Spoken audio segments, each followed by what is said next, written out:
Түркістан облысының әкімі Дархан Сатыбалды Кентау қаласындағы индустриалды аймағында болып, онда орналасқан зауыттардың жұмысымен танысты. Кәсіпкерлермен кездесіп, жаңа жобаларды пысықтады.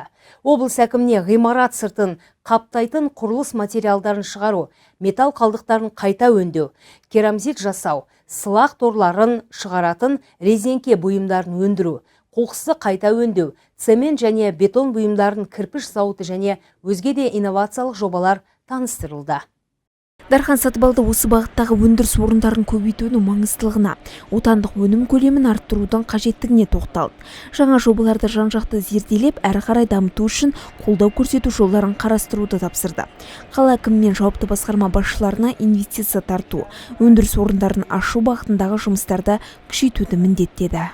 Бізде инвесторлар Қытайлар, солардың долевой участиелері бар. Біз 19 жылы осы заводты сатып алып, осы бірінші өндірісті 19 жылы жүргізгенбіз, құбыр шығару. Қазір тағы да бір проектіміз бар, кірпіш заводымыз бар, ол свободный экономический зонада. Ол да где-то бір ай, бір жарым айда құрылысқа уже неге жүргіземіз. Кентау индустриалды аймағының жалпы ауданы 43 гектарды құрайды. Кәсіпкерлерге жағдай жасау үшін инфрақұрылыммен толық қамту бағытында жұмыстар атқарылуда. Индустриалды аймақта құрылыс материалдарын шығаратын 8 зауыт орналасқан. Құрылысқа қажетті материалдар өндіретін тағы 2 зауыт биыл іске қосылмақ.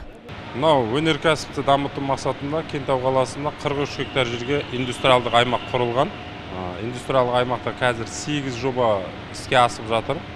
Мына өздеріңізге көріп тұрғандай жобалар шығарып жатыр, небір нәрселер. Мынау қазір біз тұрған ғимарат бұл полиэтилен құбырларын шығаратын зауыт. Бұл 2019 жылы іске асқан. 4000 тонна жылына шығарады, қуаттылығы сатып атқан жерлер солтүстік Қазақстан, Шымкент қаласына сатып атыр. Полиэтилен құбырлары бұл суға, газға, көп нәрсеге пайдаланылады. Бұл өз кезегінде өзіміздің импортты алмастыру және өзіміздің ішкі нарықты өзіміздің арзан тауарлармен байыту мақсатында іске асқан зауыт.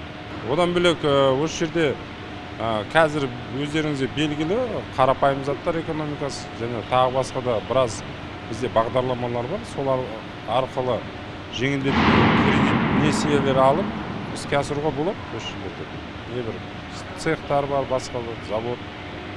Тек қана өңдеу өнеркәсібі болса болды. Қаладағы индустриалды аймағына түнгі жарықтандыру желілерін орнату, темір жол торабы мен газ тарту секілді өзекті мәселелерін шешу жолдары қарастырылуда.